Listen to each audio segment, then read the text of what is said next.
بسم الله الرحمن الرحيم. برحب بحضراتكم في مراجعة موديول البيدياتريك. وأنا عارف إن هو موديول صعب ومش لطيف قوي، لكن ما باليد حيل. فهنعمل نفس اللي احنا عملناه في المرات اللي فاتت، وهنعرض على حضراتكم شوية حالات وننتظر الإجابات بتاعتكم عليها بإذن الله تعالى. And the first case is a female child, 6 years old, and she is complaining of fever and cough. This is the chest X-ray, and there are some choices: round pneumonia, bogdalic hernia, diaphragmatic ventilation, pulmonary sequestration, pulmonary AVM, posterior mediastinal neurogenic tumor.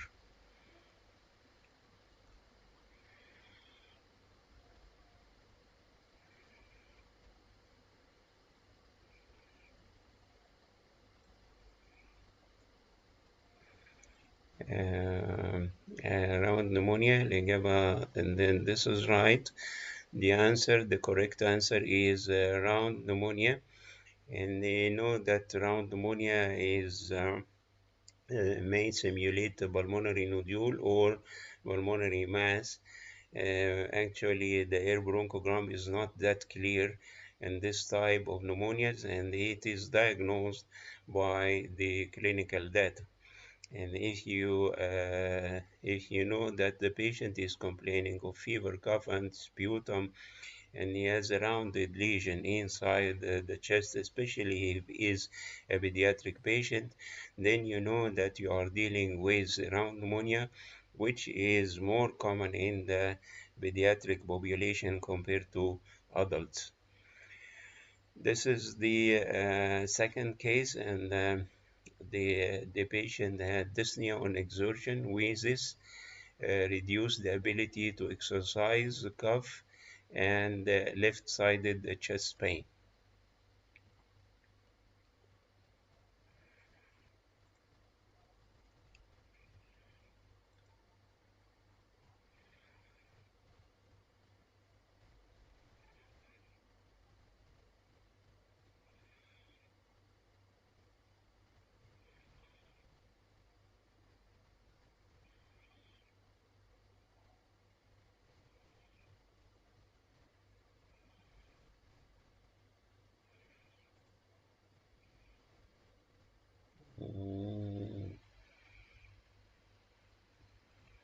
And this is a suggestion for the first question. AVM is not right. It was a round pneumonia. Then we are now with the second question about this chest X-ray. Do you feel that is a normal chest X-ray, for example?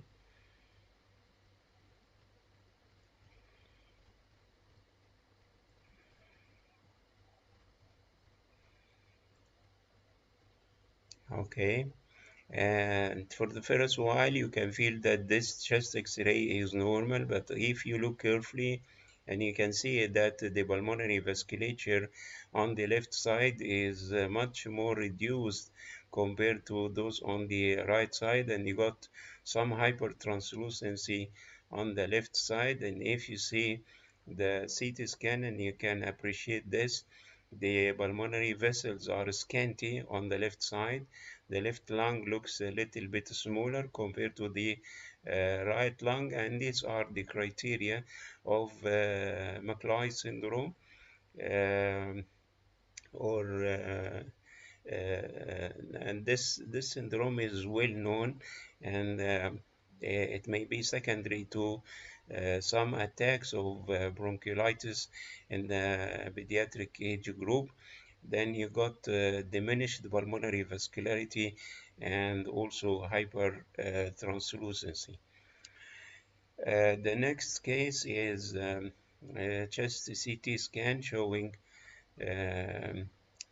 this is actually a coronal, a bron position, in order to realize that these lesions are not dependent opacitors, but they are real opacities. They persist in the prone position.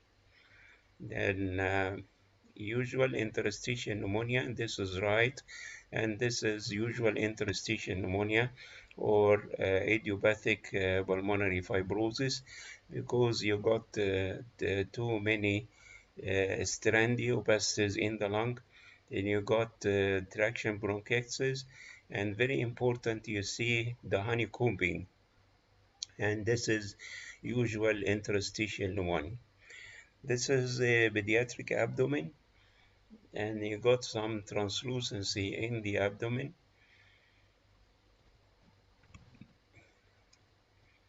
Yes, and this is massive pneumoperitoneum. This is right.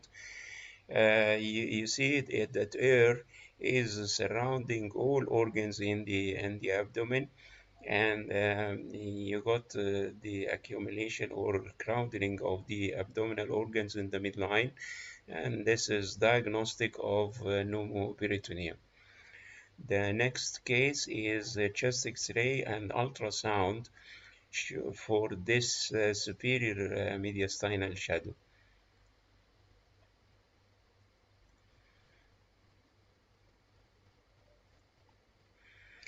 Yes, very good. This is normal thymus. And you remember that I have said that a child below the age of 1 year, the thymus looks like this, while after 1 year, it looks like the sale sign. Then it is expected, very expected in the neonatal chest, and you got a broad superior mediastinum because of the normal thymic shadow. And next case is a CT scan of a patient obtained during expiration and during inspiration.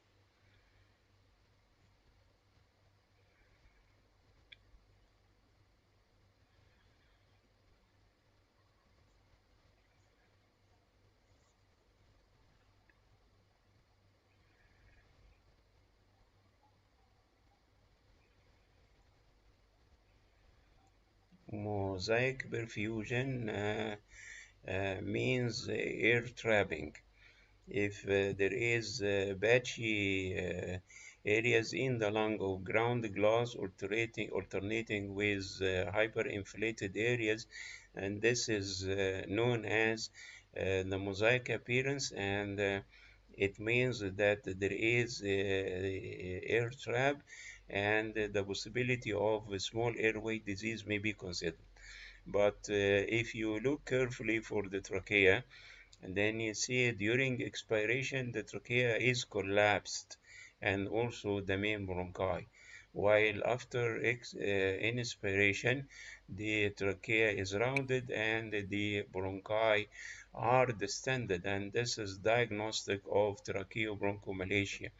And this diagnosis cannot be made unless you have these two images, and you can predict the diagnosis. If you see the trachea like this, the trachea should be rounded. And if the scan is obtained during an expiration, then you can see the trachea is collapsed and also the main stem bronchi, and you can easily diagnose tracheobronchomalacia. The next case is a 13 years old boy. طب وكده اقول لك حاجه اللي بقول لك ايه تطلع بتطلع ارض الدولة تطلع 13 years old boy, and the chest x-ray showed diffuse lung disease. The CT scan showed this appearance, and it is one of the characteristic, yes, this is alveolar proteinosis because of the crazy waving appearance. If you look carefully here and you see the crazy waving, which is one of the pathognomonic features of this particular disease. Next case, you see a chest x-ray with diffuse lung disease as well, Then in the CT scan, you got patchy alveolar opacities and some areas of air trapping. But it's very important to know the history of this patient. He is a male child with 1 week history of cough and sputum. The patient had been taking 20 cc Lorenzo oil twice daily for the last 3 months. And this is the clue for the diagnosis of lipoid pneumonia. The answer is right. You cannot diagnose lipoid pneumonia without the history. It looks like any type of pneumonias, like viral, bacterial, any type of pneumonias. But if you got the history of these oil products, then you predict that the patient had lipoid pneumonia. The next case is a CT scan of also a diffuse lung disease of a child, and you can see the distribution of the lesions is very pathognomonic for a particular lesion. No, this is not miliary TB.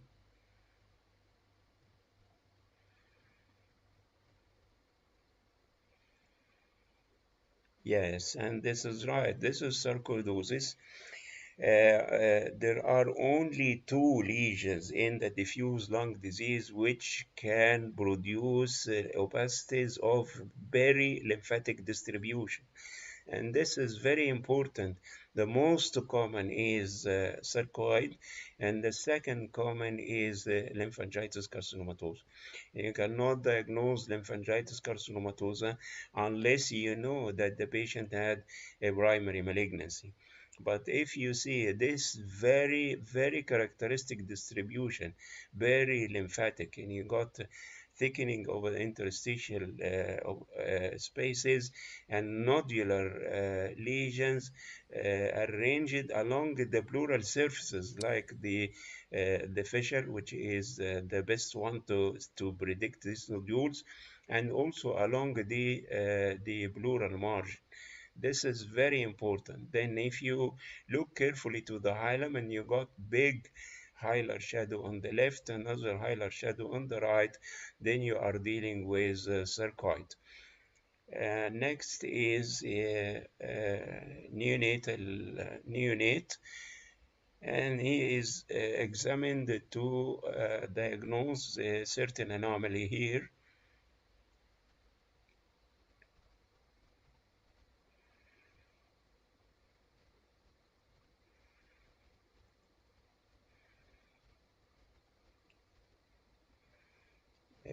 Imperforate anus, yes, and this is imperforate anus. This is known as invertogram. You put the child in the inverted position for some time in order to allow air to accumulate in the most distal part of the colon. And you fix a metallic marker at the suspected site of the anal orifice. Then you see the distance between air and the marker. If the distance is short, and this is low atresia, if the distance is long, like this one, and this is imperforate anus or high atresia. CT chest of this child, and you got two lesions in the lung.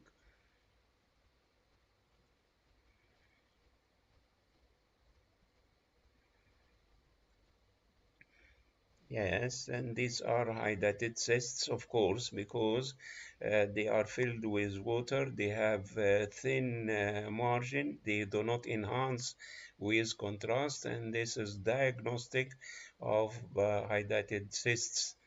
Next case is a chest CT, and it shows also diffuse lung disease. And here you got ground glass opacities, you got some traction bronchiectasis, and there is no evident honeycombing.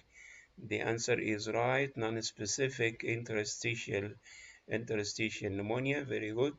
And this is the diseases that can affect adults. Some of the diffuse lung diseases that can affect adults can also seen in the pediatric age. Next case is a CT scan axial and coronal reconstructed images after contrast injection. Yes, and this is emphysema. Very good. There is an insisted collection in the pleural cavity with enhancing margin, and there is evident collapse or compression collapse of the right lower lobe, diagnostic of extrapulmonary collection, and there should be in the dura diagnostic of emphysema.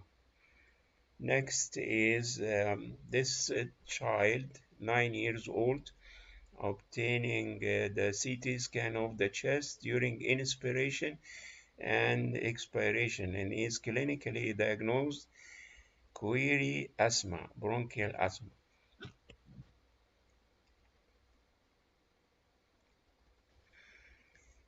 Foreign body inhalation on which side?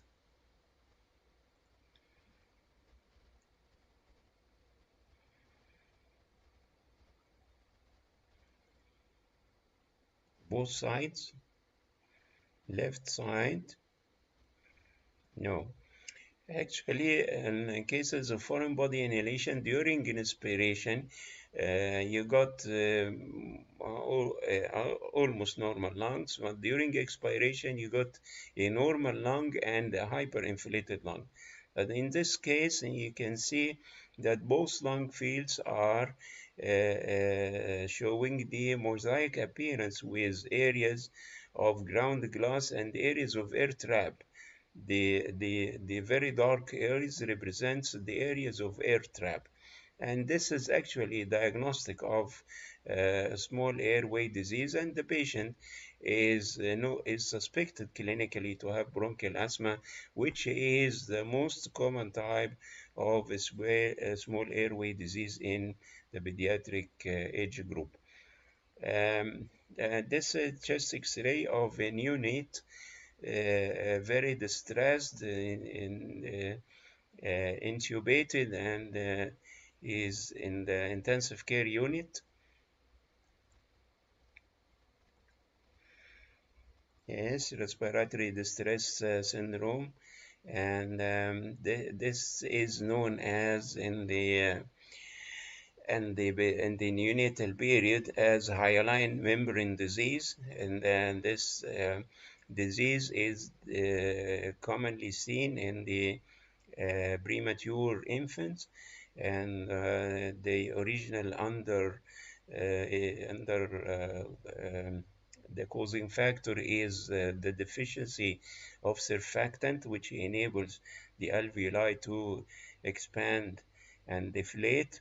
And then you got this very characteristic appearance of white chest with some air bronchogram inside, diagnostic of respiratory distress syndrome or hyaline membrane disease. This is usually seen in preterm infants, and the underlying cause is the deficiency of surfactant in the lung. Previously known as hyaline membrane disease, and this name is more accurate considering the histologic diagnosis of the affected lung. 7% of cases are seen in infants and at the age of 37 weeks gestation, delivered by cesarean section. Also in infants of diabetic mothers, the surfactant reduce the surface tension of the alveoli, then its deficiency will result in inability of the alveoli to expand. The chest X-ray will show poorly inflated lung with diffuse ground glass appearance, some reticulonodular opacities, air bronchogram, The disease may worsen in the first 2 to 3 days and then stabilize in the next 2 to 3 days. And the patient is usually ventilated and injected with surfactant to treat this condition. And this is the surfactant, which is a mixture of phospholipids and the proteins, and this will help the alveoli to expand. And the tissue, the alveoli sticks together without surfactant, causing alveolar collapse. Then the patient will be ventilated and injected also with surfactant. Next case is barium meal of a neonate presenting by projectile vomiting. Yes, and this is a classic appearance of mid-gut volvulus, and you see the corkscrew appearance of the duodenal and the jejunal loops, which is very characteristic for mid-gut volvulus. Next case is a chest X-ray of a neonate also with marked respiratory distress.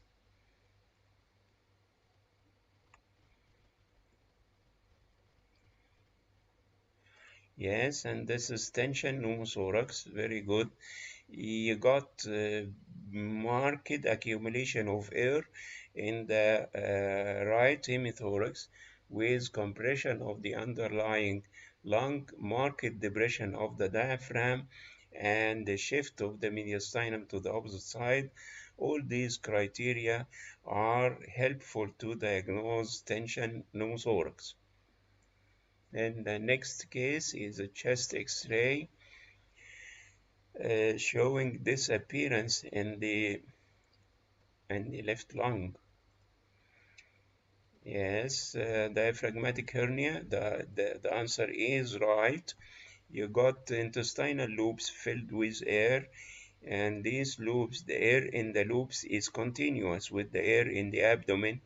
Diagnostic of congenital diaphragmatic hernia, which is much more common compared to the cystic adenomatoid malformation of the lung, where you can see also multiple cysts in one of the hemithoraces, but the air in these cysts is not continuous with air in the abdomen.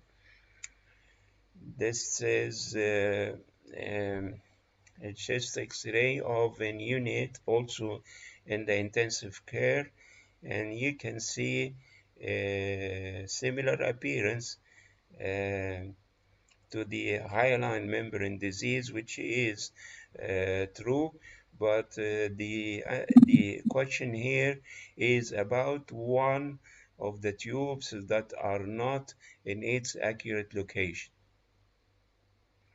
Yes, and this is malposition of the endotracheal tube. This is the edge of the endotracheal tube. It should be above the carina by 5 centimeters.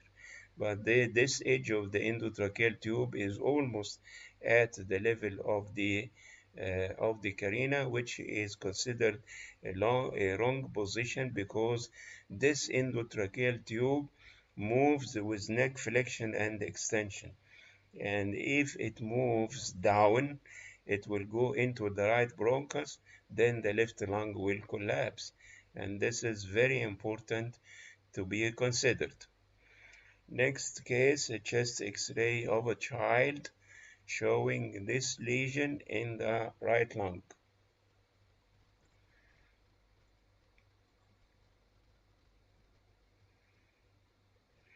Neuroblastoma, I consider this is right because if you see a mass in the chest of a child, then you consider first possibility neuroblastoma. Then if you are asked about the differential diagnosis, then you may say that this may represent a hydatid cyst, for example, or a big metastatic deposit, or if the patient had a positive history of infection, then you consider it some kind of round pneumonia. But this film is actually presented here in order to look for these calcific shadows in the lesion, and these calcific shadows, let us say, may look like teeth, for example, but this would be a very difficult case if it is presented in the exam.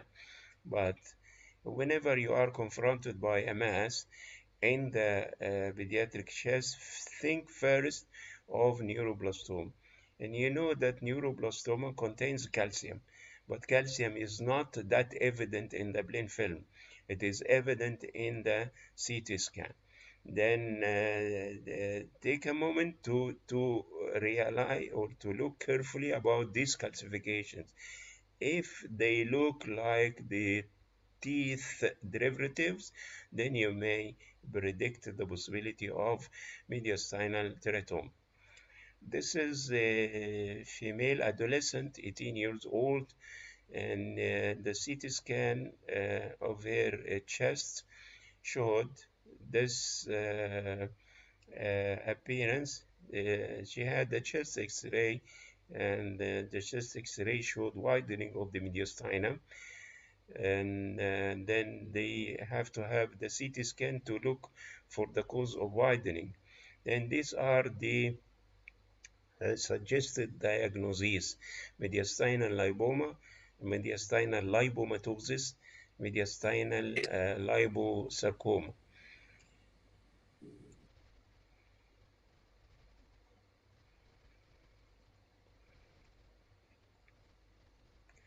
One is asking about the previous case. What about the cardiac silhouette? And actually, the cardiac shadow is totally compressed and displaced to the opposite side. It is not in its actual location.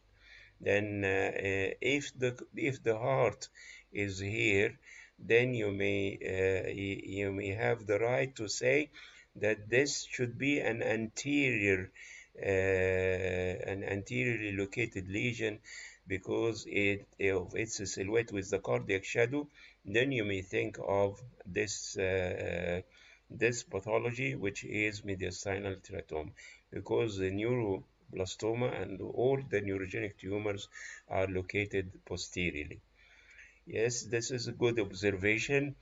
And in this case, lipomatosis is actually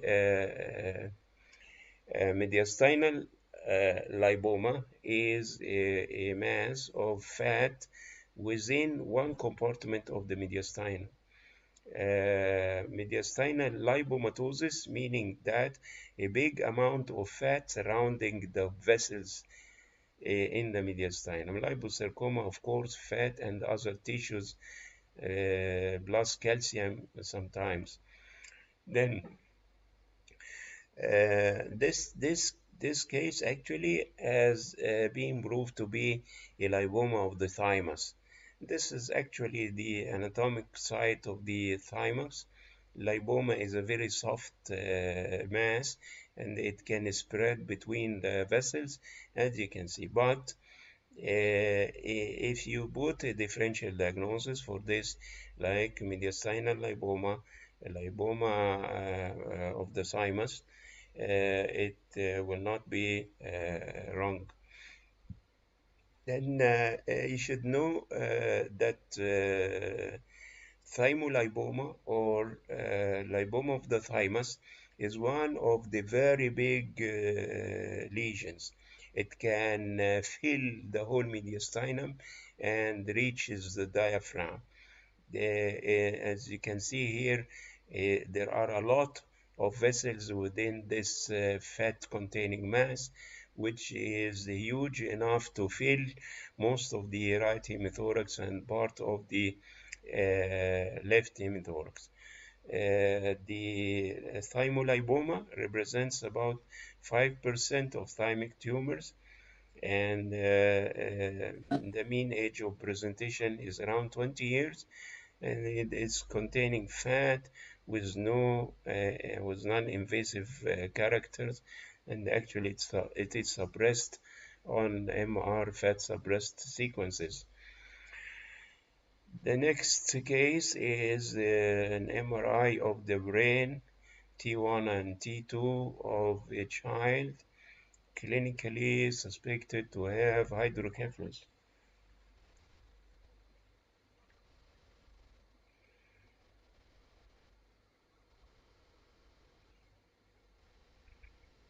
Yes, normal variant. Well, yeah, it is a normal variant, and this is known as uh, infantile benign enlargement of the subarachnoid space in infancy. Some of the infants may have large head, and they are diagnosed as hydrocephalus. Then, when they have a CT scan or MRI, the report may say that this is atrophy, and this is wrong, because there is a well-known entity in the infants who present by large head, known as benign enlargement of the subarachnoid space in infancy.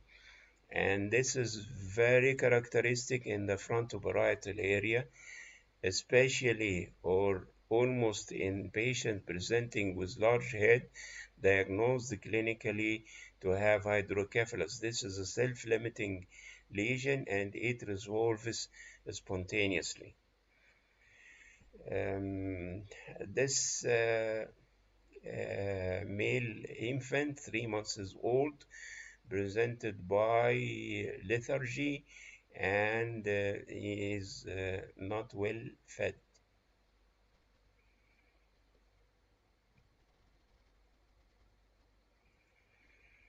Yes, and this is hypoxic ischemic encephalopathy.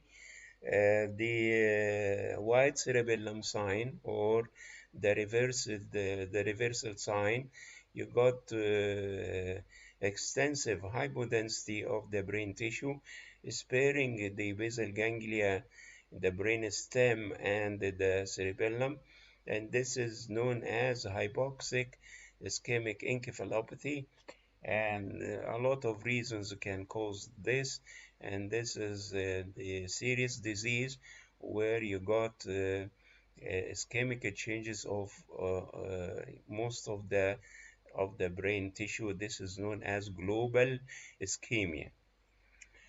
The next case is a male, 3 years old, presented by headache after severe attack of gastroenteritis.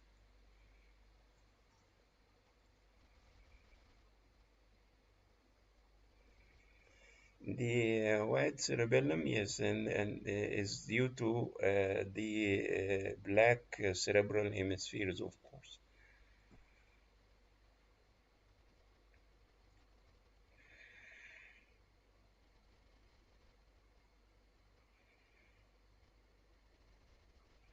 What do you think about this case?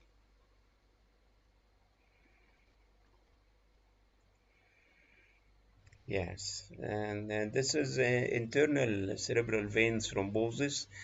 You know that the quadrigeminal cistern contains four structures: two internal cerebral veins, the pineal body, and the vein of Galen. Whenever the internal cerebral veins are thrombosed, and you got ischemic changes in the thalami, very characteristic appearance, and they are of low signal in the T1, high signal in the T2, and flare with diffusion restriction. If you have the MR venogram, then you know that the internal or the deep venous system of the brain is the two internal cerebral veins, the vein of Galen and the straight sinus. And you see that all of these are thrombosed. But If you have this symmetrical appearance and you don't have this history, of course, is due to dehydration. Severe gastroenteritis resulted in dehydration, and dehydration is one of the etiologies of deep vein thrombosis or venous thrombosis in general. But if you lack the history, sometimes and not always, you can see the blood clots in the internal cerebral veins, not seen in this particular case. And soon I will present a lecture or a series of lectures about the differential diagnosis of many of the pathologies, and I will include the pathology of the basal ganglia and the thalami in this group of lectures, inshallah. Then this is the characteristic venous infarction secondary to internal cerebral vein thrombosis. 10 years old male with spastic paraplegia, and there are some choices. Um, B, yes, and answer is B. Periventricular leukomalacia. You got a scanty appearance of the white matter in the occipital lobes compared to the frontal lobe. You got undulation of the ventricular wall, and you got abnormal signal within the white matter. This is diagnostic of periventricular leukomalacia. Male child, 2 years old, with characteristic distribution of the lesions. And you see in this FLAIR images, you got bright signal in this particular part of the brain, and you got some bright signal also here. And may be affection of the basal ganglia, but in this case, no. Yes, and this is Leigh disease. A very good diagnosis. This is Leigh's disease, and Leigh's disease is a mitochondrial abnormality disease, presents by muscle weakness, dystonia, vision loss, ataxia, tachypnea, and seizures. Then the most characteristic appearances in this Leigh's disease are the presence of high signal in T2 and the flare, low signal in the T1 in these characteristic locations. So number one, the putamen and the globus pallidus of the lentiform nuclei, the caudate nucleus and the thalamus, the periaqueductal gray matter and the brainstem. Periaqueductal in this region around the dectum of the midbrain. White matter affection is atypical, and this will show, of course, the MRS of these lesions will show very high lactate level. And this is a male child, 5 years old, with acute onset of headache, vomiting, and ataxia.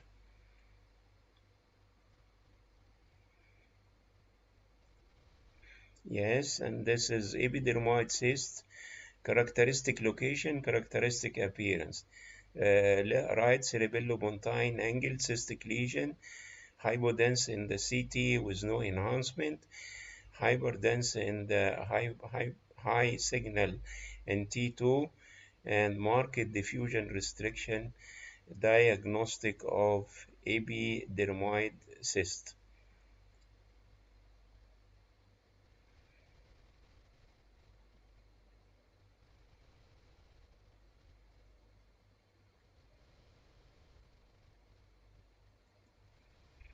Yes, this is a classic appearance of hydatid cyst in the brain, very smooth outline, fluid signal in all pulse sequences, and no enhancement, no surrounding perifocal edema. Next case.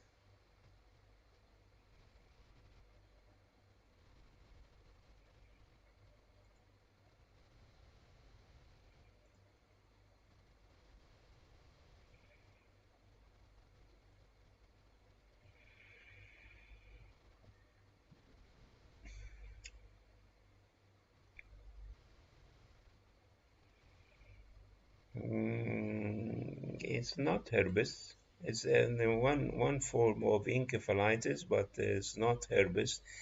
And herpes encephalitis, and you got diffusion restriction, and here there is no diffusion. This is the EDC.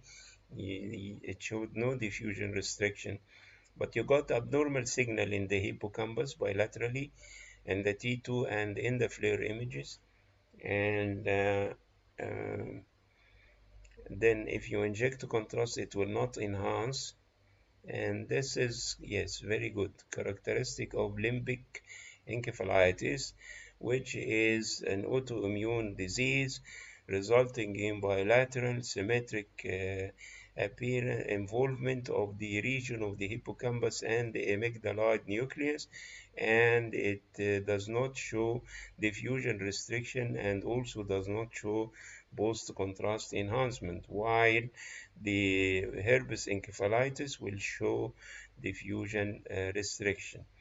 This is a reaction to tumors outside the CNS, and is considered one of the paraneoplastic syndromes. It presents by memory loss, seizures, and psychological features. The most common neoplasms that can be associated with limbic encephalitis are small cell lung cancer, testicular tumors, breast cancer, Hodgkin disease, and thymoma. In about 60% of patients, the cancer is not present at the presentation of limbic encephalitis. CT scan of the chest showing big mass.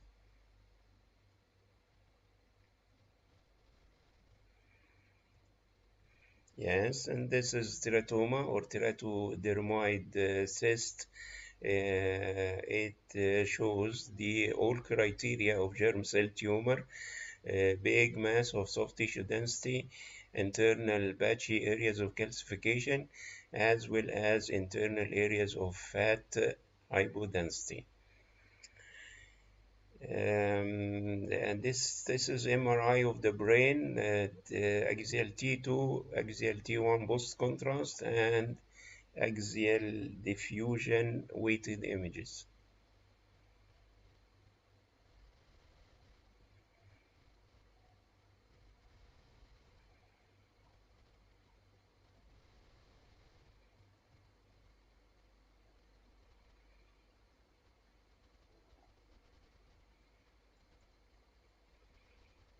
Now, the pineal cyst is a midline lesion, and the only cyst which produce diffusion restriction is the epidermoid cyst. And this is not the site of colloid. Colloid cyst is located here at the foramina of Monroe, but this cyst is located in the quadrigeminal cistern, is of low signal in the T1, high signal in the T2, does not enhance, shows diffusion restriction, diagnostic of epidermoid cyst. Next case. Um, And this is actually not a child, but she had a disease which is uh, usually presents in the pediatric age. She presented by transient ischemic attacks, and these are the MRI, brain MRI. Yes, and the answer is right. This is gray matter heterotopia. You got multiple subependymal nodules of similar signal to the cortex in the T1 and the FLAIR and in the T2 weighted images. And this represents the islands of gray matter in the wall of the ventricle, together with the ischemic changes in the white matter because of the age of the patient. This is gray matter heterotopy. Next is a male child, 5 years old, presented by headache and dizziness.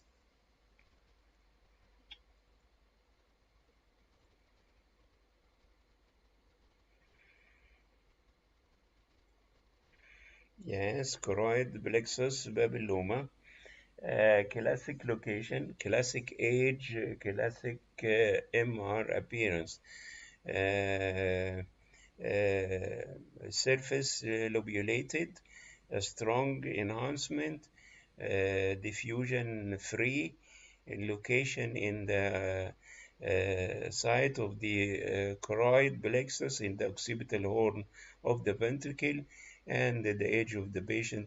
Most of choroid plexus papillomas are seen before the age of 5 years. Next case.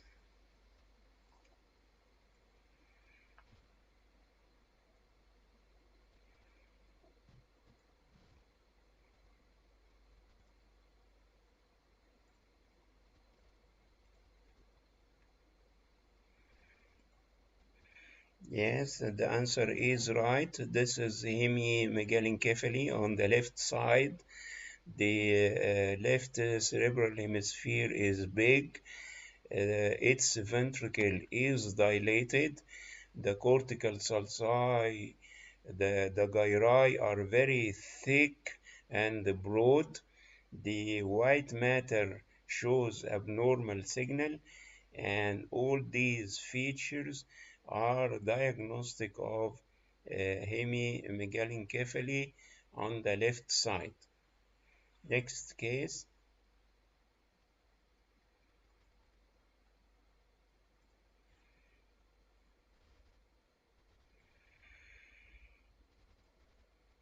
Yes, and this is a Sturge-Weber disease. You see the enhancement on the leptomeninges because of the angioma on the surface of the brain, and is characteristically located in the temporooccipital area, but can extend to the frontal and parietal regions, and sometimes can be bilateral. One of the criteria well known for this disease is homogeneous enhancement and enlargement of the choroid plexus on the site of the lesion, on the side of the lesion, because of the hypervascularity going to the choroid plexus. And recently it was reported that even the opposite choroid plexus can also show hyper enhancement and increase in its volume. This is Sturge-Weber disease or leptomeningeal angiomatosis. X-ray of the abdomen of an infant.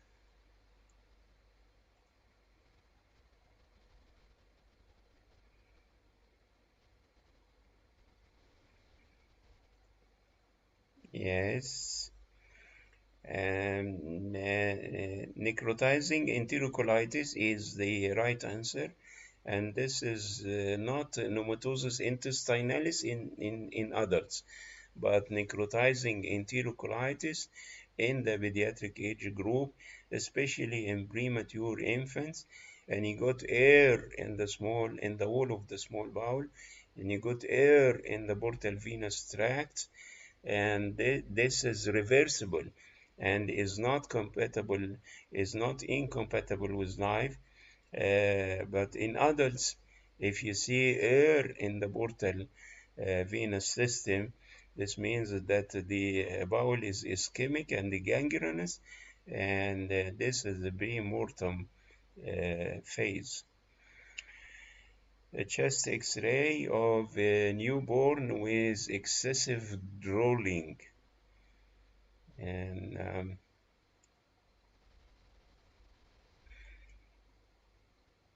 OA meaning esophageal atresia. Okay, yes, and this is esophageal atresia. And then the next question, with tracheobronchial fistula or without?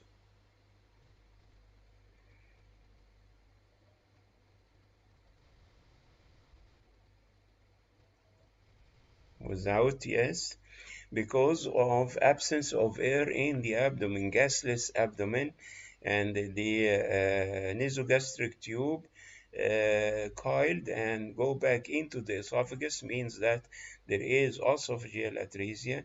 and the distal segment of the esophagus is not connected to the airways, then you do not see air in the abdomen. And this is esophageal atresia without tracheoesophageal fistula. It is easily diagnosed only by introducing the nasogastric tube or the ryle tube, and sometimes they inject barium or gastrographene to look for the site of occlusion. Next case is a plain film and barium meal of an infant with vomiting also, duodenal atresia. Yes, and this is what we call double bubble duodenal atresia. The first bubble is in the stomach, and the second bubble is in the proximal part of the duodenum. And this is characteristic of duodenal atresia, whether from the plain film or from the barium study. Next case, plain film and barium enema.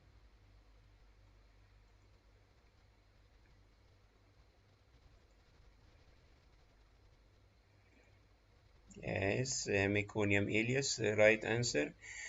Yeah, you can easily appreciate the pellets of inspissated meconium in the distal part of the ileum as well as in the ascending colon, which is very characteristic of meconium ileus. Next case, barium enema.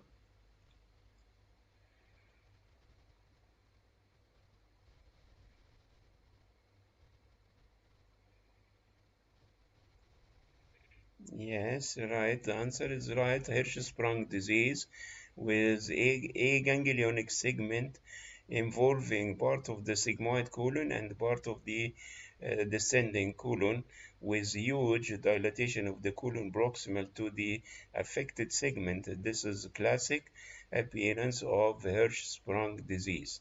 CT of the abdomen.